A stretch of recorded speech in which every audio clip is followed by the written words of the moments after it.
Hello and welcome to my studio. It's Lois here from Lois and Morgana Davidson Art. I hope you're all doing well and having a good week and just about managing to get through this long cold January.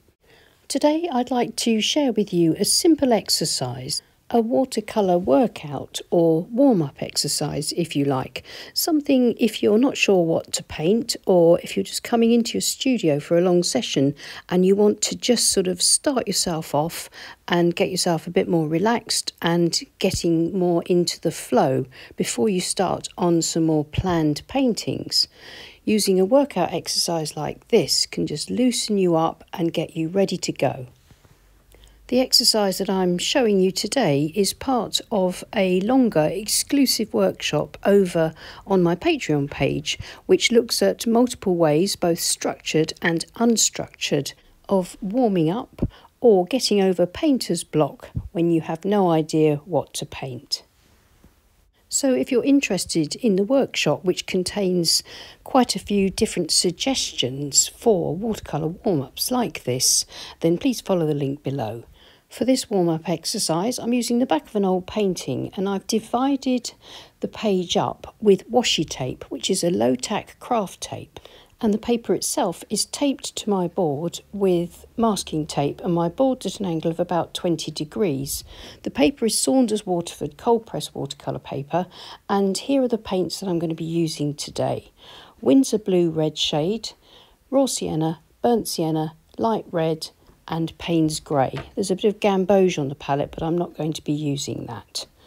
The other thing that I'll be using, along with a brush and a palette knife, is this fine liner. It's got a chisel tip, quite a wide one, 1.5 millimeters, and I'm going to use that to start with, just to scribble in some suggestions of landscape across my little panels here.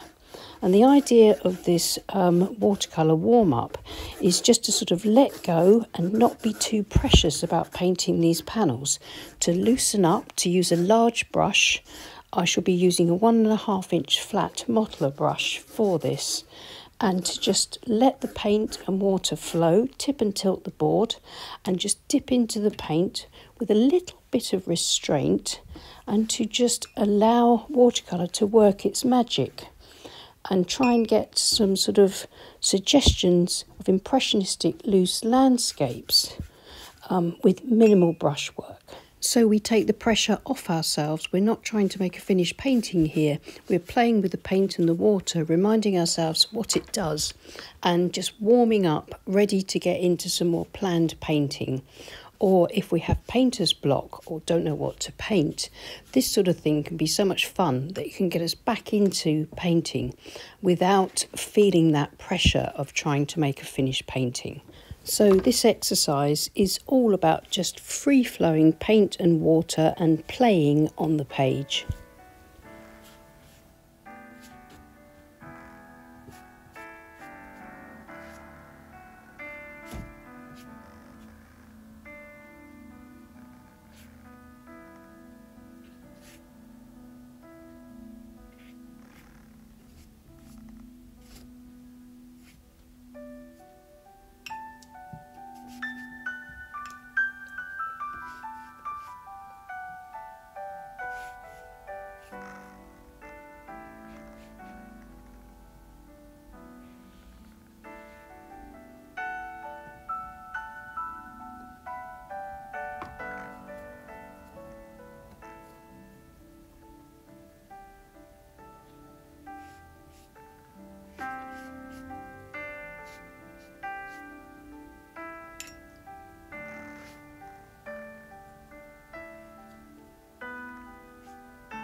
So I hope you can see the variety of marks that I'm able to make when I free myself up and use one brush and use all parts of the brush, the tips, the belly, the corner, and also dipping into the paint freely, but trying to keep a balance of light value, mid value and dark values as well. Not deliberately painting landscapes, but trying to suggest them through this very loose brushwork. I can use a palette knife or the corner of a store card to scrape through the rich paint and give myself even more sort of suggestions of landscape features. And it's this watercolour play that just helps to loosen us up and to stimulate ideas. It can also help us to really get in with the flow of the work and the flow of the water and the paint together on the page. We can get out any mistakes that we might make here before we go into our more planned painting session.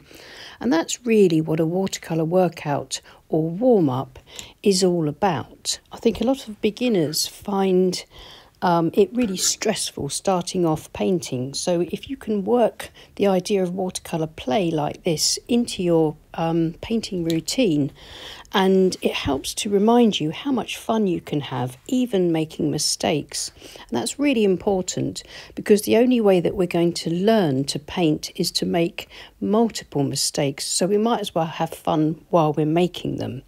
And that's the only way, as I say, that we will learn and progress. So I'm now going to leave that to dry completely, then we'll come back and take the tape off, which is my favourite part of this exercise.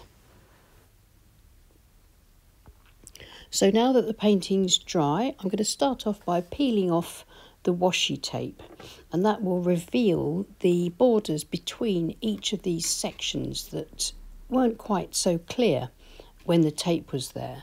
And as I remove the tape, you can see that it kind of shows off each of these little sections as more of a finished impressionistic landscape painting. And just to mention, this exercise works best as you're painting it if you paint across multiple sections rather than just trying to work individually on each little painting. You can of course do that if you prefer, but for this very loose, fresh feel, the large brush strokes that go across multiple sections help to keep this looking really, really fresh. There's no sort of muddy, overworked brushwork because we've used a very large brush and minimal brush strokes to create these effects. Let's take a closer look. So each one of these little sections works well as an individual landscape sketch. There are really nice ideas here, and while it would be impossible to replicate these exact effects in another painting, we can of course approach our next painting, a more planned painting, in a similar way. For example, we could use the same sort of expansive fresh brush strokes for our sky and then hone in and paint something a little bit more detailed and planned for the landscape. Well, I hope you found that interesting, and if you enjoyed it and if you'd like to know more about these sorts of exercises, then please follow the link below to Patreon, where you will see the workshop. Many thanks for watching. Please leave us a like and subscribe to our channel if you haven't already, and thank you so much to all our supporters on Patreon. We really do appreciate you. I'll see you again soon. Have a great week and happy painting. Bye.